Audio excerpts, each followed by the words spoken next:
Shalom alino, yalkol Israel, ang kapayapaan ay sumasa atin at sa buong Israel. Kain ano'y kulim lasot dabar ni gitaymet, ilabiad haimit, sapagkat wala tayong magawa laban sa mga salitang katotohanan, kundi sa pagpanig sa katotohanan. Bakit ang pangalang Yeshua ay isinalin sa English bilang Jesus?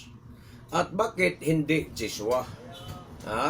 Dahil ang Shua, mga kapatid, sa Hebreo, Shinwaw ayin, ay nangangahulugan ng kaligtasan. Yan ang ibig sabihin ng Shua dyan sa Hebreo. Samantalang, ang sos sa Hebreo ay kabayo. Kabayo ho ang sos sa Hebreo. Dapat ang tamang pagsasalin ng Yeshua sa English ay Jeshua, dili Jesus, hindi Jesus, mga kapatid. Dahil ang Jesus ay nagmula sa Gregong Yesus. At ang sos sa Grego ay tumutukoy ho yan kang Zeus o Zos. Ang Diyos ng mga Grego. Hindi ang Diyos ng Israel. Kaya, ang Jesus Christ ay hindi ho yan Diyos ng Israel. Diyos ho yan ng mga Grego, Romano. Hindi yan Diyos ng Israel ang Jesus Christ. So malinaw na sa pangalang Jesus or Jesus ay tiyak na wala kang kaligtasan sa pangalan na iyan. Dahil hindi iyan ang pangalan na ibinigay para sa ating kaligtasan. Dahil imbento lang ho yan ng mga Grego. Imbento lang ho yan ng mga Grego ang Jesus na pangalan. So, paano yan maging pangalan ng kaligtasan? Ayon sa mga Gawa 4:12, mga kapatid, mabasa natin doon na iisa lang ang pangalan na ibinigay sa buong mundo para sa ating kaligtasan. Dahil ang pangalan na ibinigay para sa ating kaligtasan ay pangalan na Hebreo, hindi ho English, hindi Grego. Mga kapatid, at lalo nang hindi ang Jesus Christ. At tandaan ninyo na iisa lang ang pangalan para sa kaligtasan ayon sa tinutukoy doon sa mga Gawa 4:12. At ang pangalan ito ay walang iba kundi ang pangalang Yeshua HaMashiach lang ho. Yun ang nag-iisang pangalan para sa kaligtasan, Yeshua HaMashiach. Mga Gawa 24:14. Ano ang sinabi dito? Basahin muna natin sa Hebreo bago natin basahin sa English or sa Tagalog. Hebreo muna tayo. Mga Gawa 24:14 hanggang 15. Wanipol kolano archa wa ismakol midaber elay bilasyon ebret limor. Ano daw mga kapatid? Kaming lahat ay natumba sa lupa at narinig ko ang isang tinig na nagsabi sa akin sa wikang Hebreo. Yon ang sinabi doon. Wikang Hebreo. Shaol, Shaol, lama tardifini. Kashilcha, libot, badar bunot.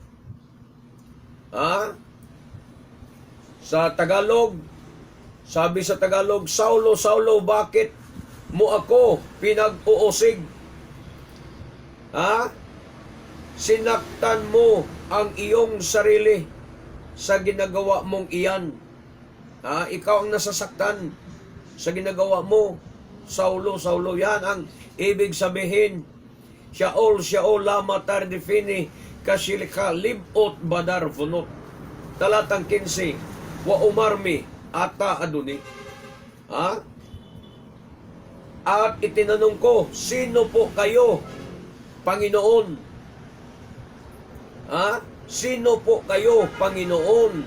Yan ang sinabi niya sa Tagalog. Ata, mi ata aduni. Wa umar, mi ata aduni. Wa yumer, anoki Yeshua, asher atarudip. May tubag siya, sa Tagalog pa.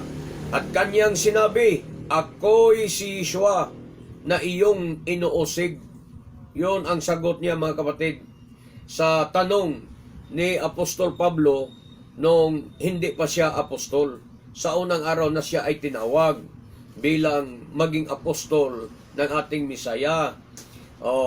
Anong tanong ni Apostol Pablo doon? Sa Hebreo, wa umarmi ata aduni. Sino po ba kayo, Panginoon? Wayomer ano ki Yeshua asher atarodib. Bakit Yeshua? Dahil Hebreo ang ginamit na salita ng ating Panginoong Yeshua nung siya ay nakipag-usap kang Shaul doon sa daan ng Damasco, mga kapatid. Wikang Hebreo ang ginamit niya, hindi English, hindi Grego, hindi Romano, hindi Latin, kundi Hebreo ang ginamit niya na wika.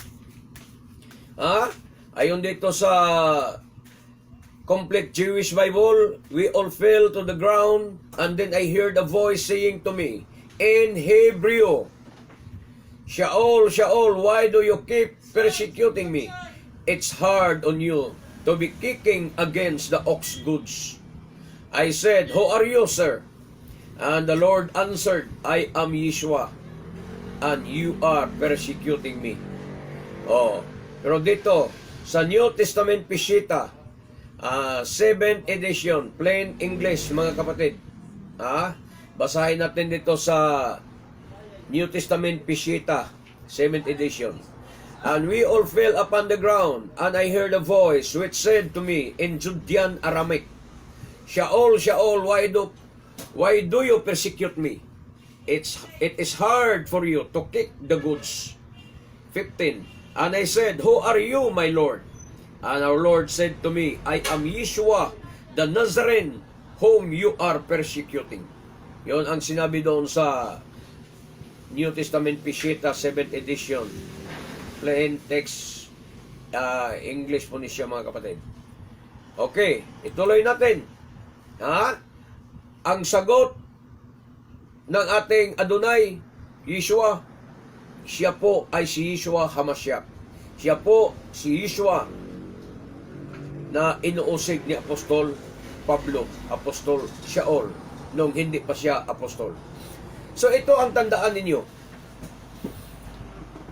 Nawala ni isa sa mga apostol na nagngangaral sa pangalang Jesus. Dahil ang mga apostol ay mga Aramaic Hebreo ho sila, mga kapatid. Yan ang kanilang lingwahe. Dahil mga taga-Galilea silang lahat. Di ba? Alam naman natin yan. Mga pastors, mga members dyan sa Kristiyano, alam naman natin na ang mga apostol ay mga Galilea. Taga-Galilea silang lahat. Walang Grego sa kanila. Walang Romano sa kanila. At lalo nang hindi sila mga Amerikano, alam natin yan. So ang tanong, sino sa mga apostol ang nangaral sa pangalang Jesus? Kung sila ay hindi naman Pilipino, kung sila ay hindi naman Amerikano, sino sa mga apostol ang nangaral ng pangalang Jesus? Di ba wala? Maliwanag na wala. Mga kapatid, sure talaga na wala. Walang mga apostol na nangaral sa pangalang Jesus dahil hindi sila mga Amerikano. So maliwanag na wala ni isa sa lahat ng mga Kristiyanos ngayon na sumusunod sa mga aral ng mga apostol ni Yeshua Misaya. Wala.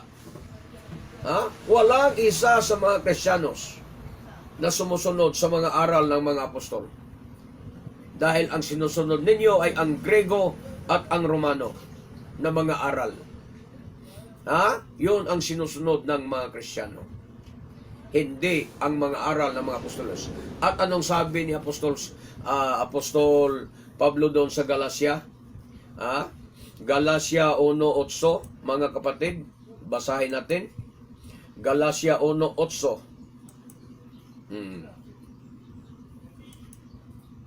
Hanggang 9. Anong sinabi dito?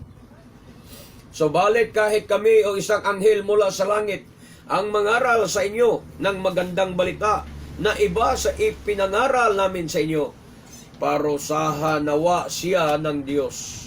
Sinabi na namin ito sa inyo at inuulit ko ngayon, parusahan nawa ng Diyos ang sinumang mangaral sa inyo ng magandang balita na naiiba kaysa tinanggap ninyo. So, kung mangaral ka ng ibang magandang balita, parusahan ka ng Diyos. Ayon kay Apostol Pablo. How much more kung ang ipinangaral mo ay maling pangalan?